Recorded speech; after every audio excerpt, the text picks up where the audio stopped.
Hello and welcome or welcome back.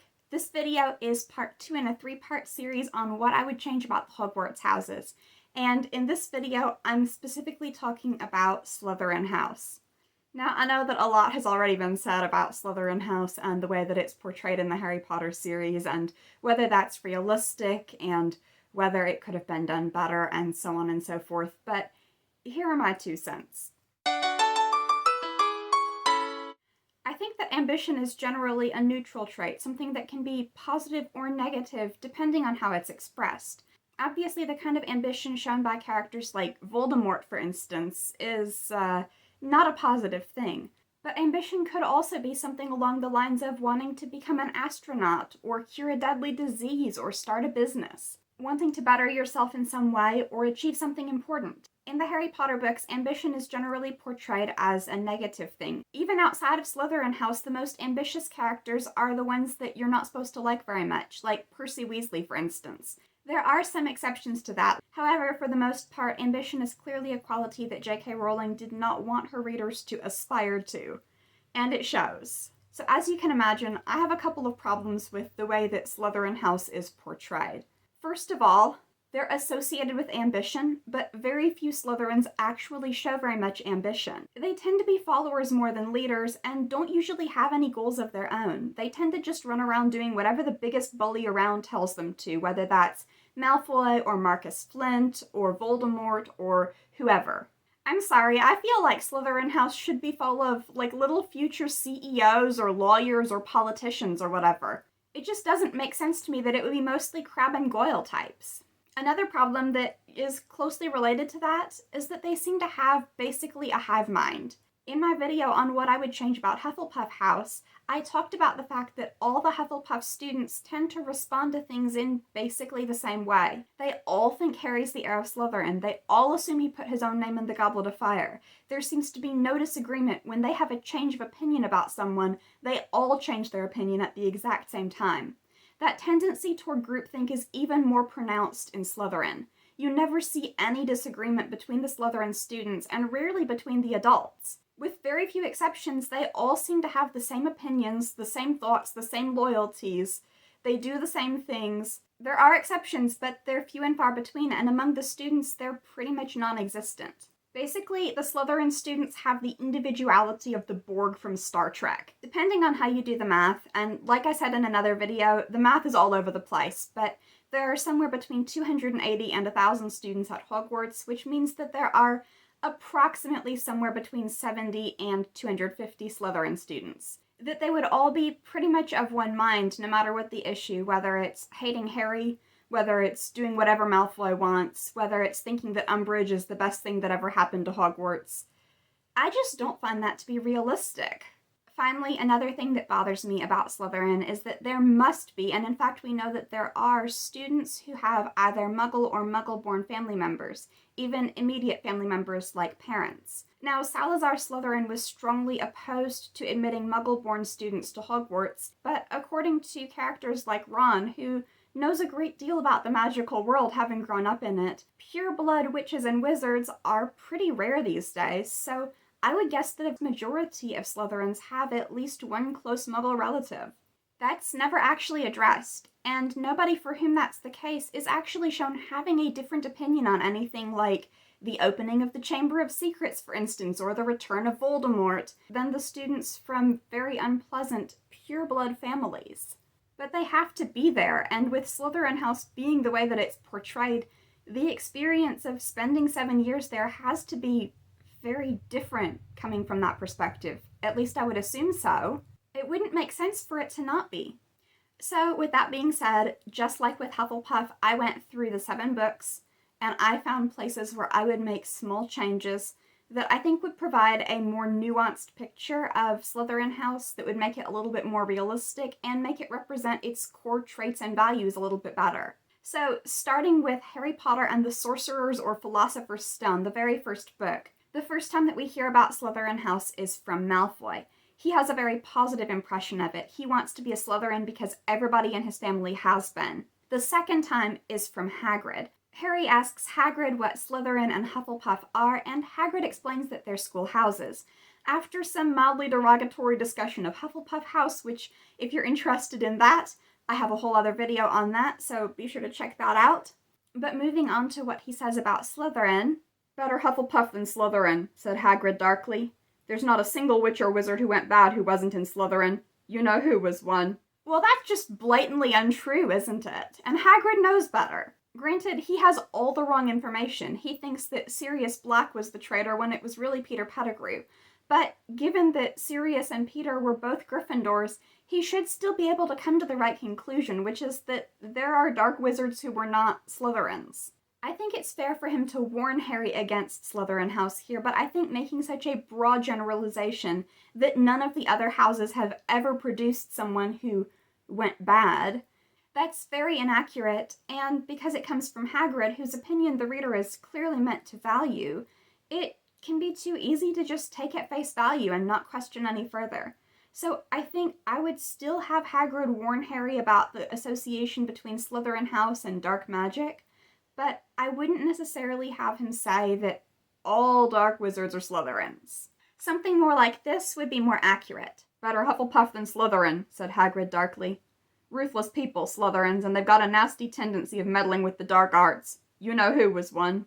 That would be so much more accurate. Slytherins do tend to be ruthless, and they do have a nasty tendency of meddling with the dark arts. But putting it that way doesn't imply that it's all Slytherins or only Slytherins that do that. Just that there's a correlation, which there definitely is. I would also show right up front within the first book that not all Slytherins always agree with each other, and where I would do that is the Remembrall scene. Yeah, I want one of the Slytherin students to object to what Malfoy does with the Remembrall. It doesn't even have to be, like, on moral grounds. It doesn't have to be, "Oh, we shouldn't do that, that's mean," or whatever. It can be, "I don't want to lose house points, I don't want you to get in trouble." Just some kind of disagreement along the lines of the one between Harry and Hermione in that very same scene. So in the original scene, it says this. "Give that here, Malfoy," said Harry quietly. Everyone stopped talking to watch. Malfoy smiled nastily. And here's my revised version. "Give that here, Malfoy," said Harry quietly. Everyone stopped talking to watch. One of the Slytherin girls shook her head, muttering something about getting into trouble and losing house points, but Malfoy smiled nastily. I think that even a few small incidents like that early on in the series, just little bits of disagreement or pushback or whatever, could make it just so much more obvious that these are individual people and children rather than some kind of faceless bad guy mob. Another place that I would do that is in Chamber of Secrets, in the scene where Malfoy calls Hermione a mudblood for the first time. In the book, the Gryffindor team freaks out, but the reaction from the Slytherin team is really not shown, aside from Marcus Flint trying to protect Malfoy from the Weasley twins. Since the reaction is not shown, we can assume that it's probably neutral or even cheering him on. But I would like to see one or two of the team have a negative reaction. Chamber of Secrets is the book where prejudice against Muggle-born witches and wizards first really starts to come into play. It's kind of alluded to a little bit in the first one with some comments that Malfoy made, but it really comes into focus in the second one. So here's how it goes down in the book. Harry knew at once that Malfoy had said something really bad because there was an instant uproar at his words. Flint had to dive in front of Malfoy to stop Fred and George jumping on him. Alicia shrieked, "How dare you!" And Ron plunged his hand into his robes, pulled out his wand, yelling, ... the whole eat slugs thing. Here's my modified version. Harry knew at once that Malfoy had said something really bad because there was an instant uproar at his words. Flint had to dive in front of Malfoy to stop Fred and George jumping on him. Alicia shrieked, "How dare you!" And even Pusey and Montague looked furious. Ron plunged his hand into his robes, pulled out his wand, yelling, "Eat slugs," and everything, yeah. I think that it would come across much stronger if it seemed like what Malfoy had said was going too far even for some of the Slytherins. Cycling back around to what I said about how some, or even most, Slytherin students would not be pureblood, surely there must have been at least a few who were nervous about the Chamber of Secrets. So there's this one section towards the end of the book where a character is discussing the fact that no Slytherins have been attacked. Here's what he says. "That's 2 Gryffindors down, not counting a Gryffindor ghost. 1 Ravenclaw, 1 Hufflepuff," said the Weasley twins' friend Lee Jordan, counting on his fingers. "Haven't any of the teachers noticed that all the Slytherins are safe? Isn't it obvious all this stuff's coming from Slytherin? The heir of Slytherin, the monster of Slytherin. Why don't they just chuck all the Slytherins out? He roared to nods and scattered applause. And I think that that would be an ideal moment to introduce the idea that maybe not all the Slytherins are safe, because I don't know that they would be. It would also be a good time to point out that why don't they just chuck all the Slytherins out isn't necessarily a good solution, because maybe not all have reacted in the same way as Malfoy. And certainly, even if it were a Slytherin student doing it, which it's not, they're not all equally guilty. So I pulled a couple of names off of the original 40 list and out of the background of the stories, and here's what I came up with. Haven't any of the teachers noticed that the Slytherins are all safe?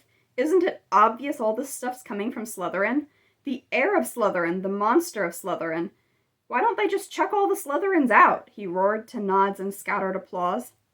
Beside Harry, though, Parvati Patil shook her head and frowned. I'm not so sure all the Slytherins are safe, she murmured.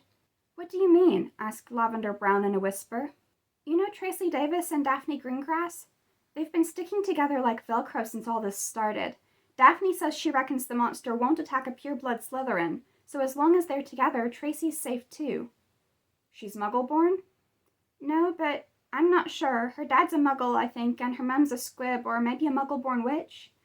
Anyway, it doesn't stop Malfoy from calling her, you know, so I guess they figure the heir might be just as likely to go after her as Justin or Hermione.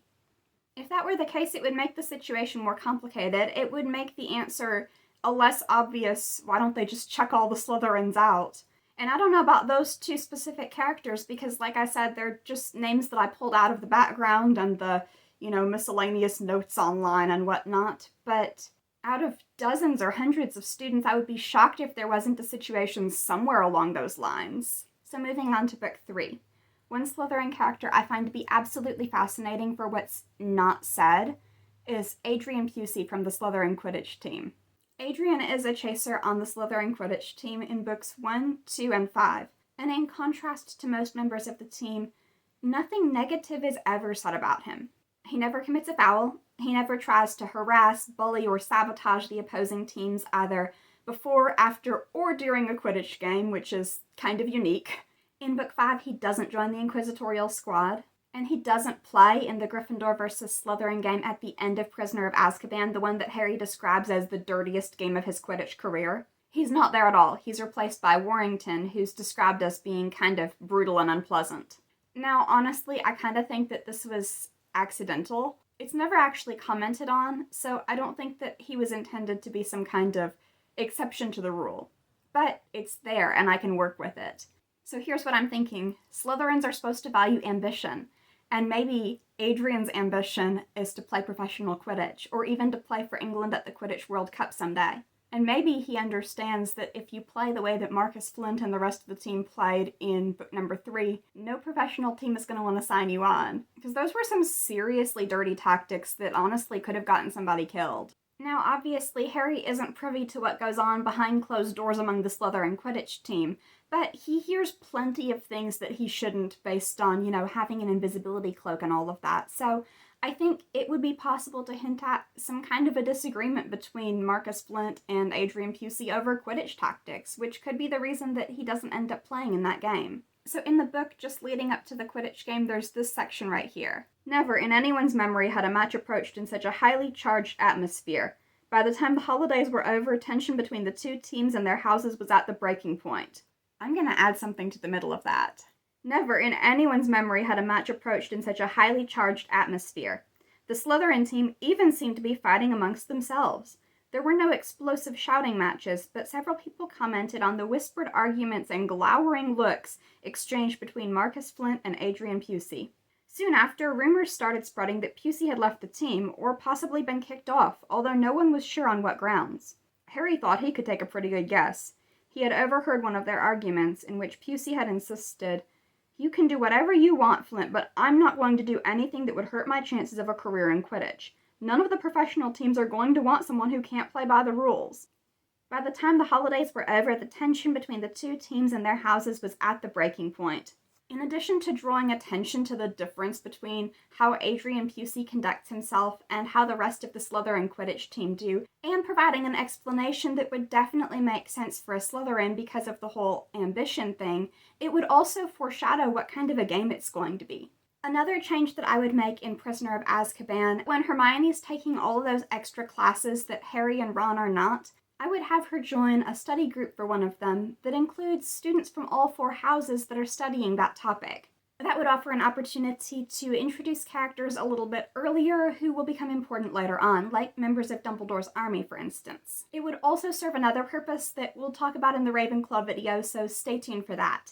And, of course, if it was all 4 houses, that would mean that there are Slytherins there, which could lead to an interesting conversation between Harry, Ron, and Hermione, in which Hermione could say something like this. They're not all like Malfoy, you know. Some of them are alright once you get to know them.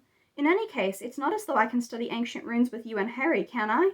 I don't know, I just really like the idea of an inner-house study group for something like ancient runes or arithmancy, and Hermione being able to coexist in that context with students from Slytherin as long as they're not, you know, Malfoy. Alright, moving on to book 4. One of the things that I've noticed about book 4 is that Durmstrang and Slytherin have a lot of commonalities between them. They're both strongly associated with the dark arts, and their most infamous alumni are the 2 big dark wizards of the 20th century, Voldemort and Grindelwald. The Durmstrang students also eat their meals at the Slytherin table in the Great Hall, which would offer a lot of opportunity for them and the Slytherin students to interact. So what I'm getting at here is that I would love to see an interaction between Viktor Krum and some random 6th or 7th year Slytherin student that he's befriended, where they talk about some of those similarities and express a feeling of discomfort, I guess, with the reputations of their most famous alumni and the feeling of not wanting to be associated with those people. We know for sure that that's the case for Viktor Krum. He talks about it in Deathly Hallows. He tells the story about how he lost family members to Grindelwald, and therefore when other students were idolizing him and copying the sign of the Deathly Hallows, which was seen as Grindelwald's symbol onto their notebooks and whatnot, Krum very much took offense to that. So I think that he would be easily able to relate to someone who had similar views about Voldemort, who was, dissatisfied with the idea that a lot of his classmates would be thrilled if Voldemort came back and would willingly go and serve him, and maybe could explain why he's a Slytherin in terms like this. I am ambitious and pragmatic more than I'm loyal or brave. It's just that my ambition is to become Minister of Magic someday, not, to somehow bring back you-know-who or whatever. That could double as foreshadowing as far as the fact that Voldemort does come back at the end of the novel. It would be subtle enough that I don't think it would give it away. And it would also provide a really good example of ambition and what that looks like, because one of my problems, remember, was that most Slytherin characters don't really seem to be very ambitious. Another place that could be improved is in book 5. When the characters have their career advice meetings, they're asked to think about what they want their future to look like, what kind of career they might want to pursue, and what kind of educational goals they need to pursue in order to get there. Now, the focus is, of course, very much on what Harry wants to do with his life after Hogwarts, but I think it would be very interesting to know what some of his classmates are thinking of doing as well. I wasn't able to find a specific place for this where I would just modify a sentence or slip it in between a couple of existing sentences, but I think that a lot of the Slytherin students would have goals like wanting to start a business or wanting to get into politics, the sort of things that we traditionally associate with ambitious people. I think that it would make a lot of sense to add a mention of something like that at some point. But that's toward the end of book 5. Let's now go all the way back to the beginning of the book. One thing that I would do differently is I would give a larger role to Sirius's cousin Andromeda.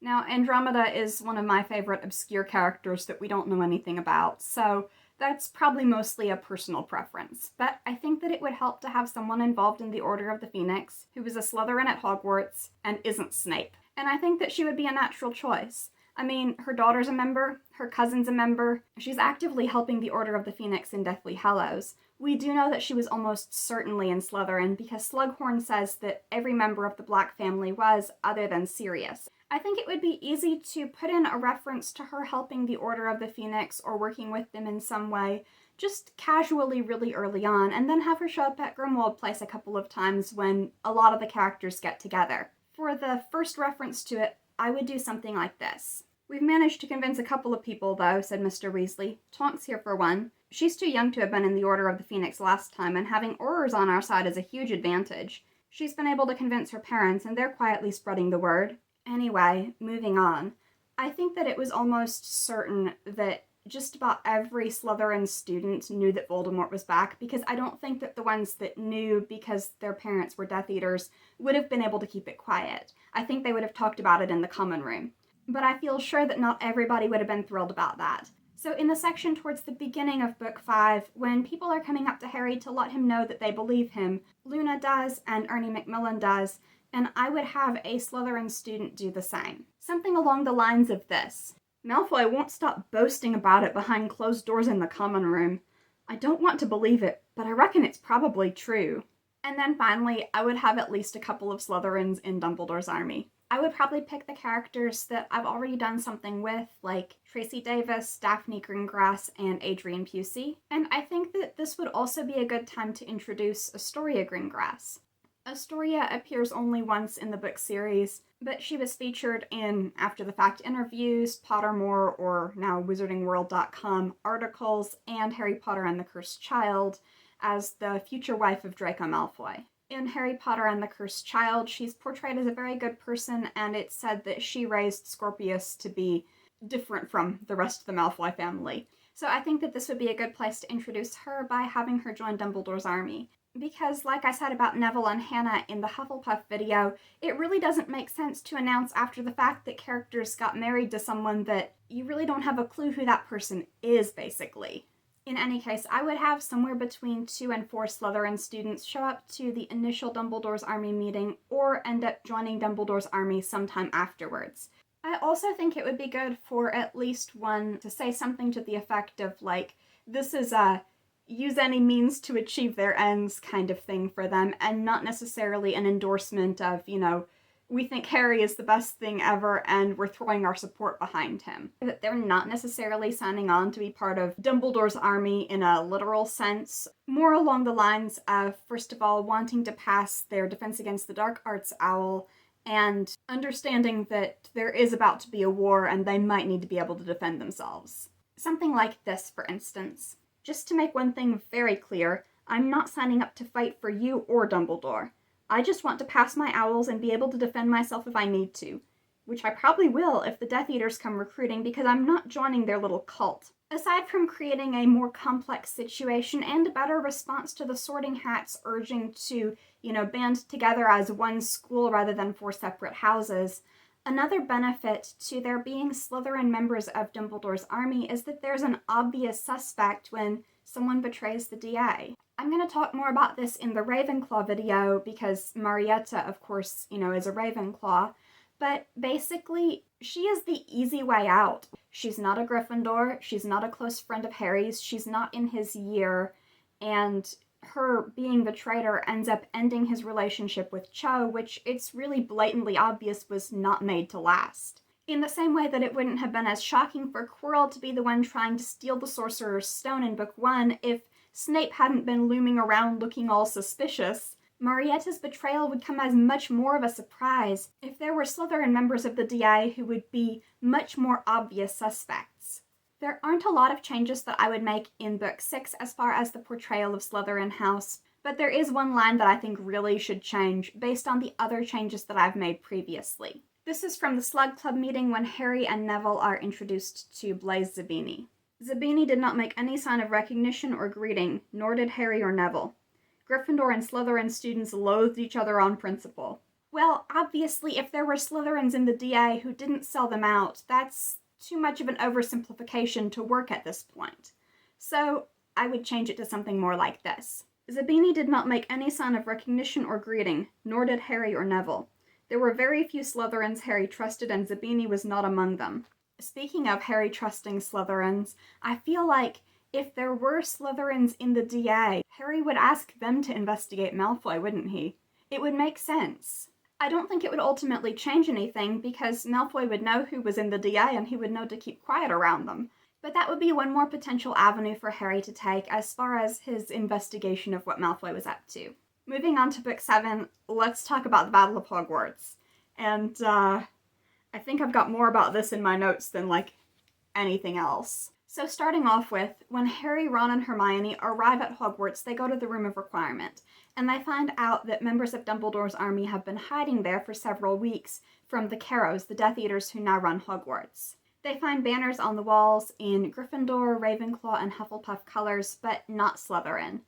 And I actually wouldn't change that, because remember, I had very few Slytherin students joining Dumbledore's army, and I kind of think that the Slytherins would be the last ones that would have to go into hiding or something, and that they would still be able to exist, you know, within the castle and whatnot, even once the rest of Dumbledore's army had been forced to disappear. So instead, I would provide an explanation for why there are no Slytherins with them. "So we've been hiding out here for nearly 2 weeks," said Seamus, "and it just makes more hammocks every time we need them." "Let's add something to that." "So we've been hiding out here for nearly 2 weeks," said Seamus.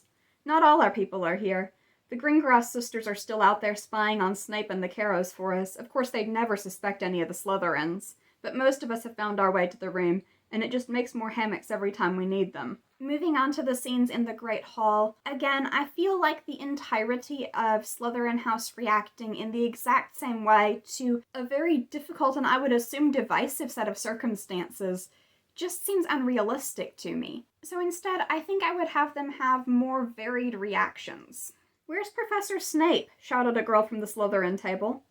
"He has, to use the common phrase, done a bunk," replied Professor McGonagall, and a great cheer erupted from the Gryffindors, Hufflepuffs, and Ravenclaws. I'm going to add a sentence about the Slytherin reaction, which is not mentioned at all, but one can assume was, you know, not roaring applause. The Slytherin table remained silent, its students exchanging glances. Some appeared furious, others confused or relieved. Voldemort shows up and he does the thing, you know, "Give me Harry Potter or else," and all of that. And then Pansy does what she does. "But he's there! Potter's there! Somebody grab him!" Before Harry could speak, there was a massive movement. The Gryffindors in front of them had risen and stood, facing not Harry but the Slytherins.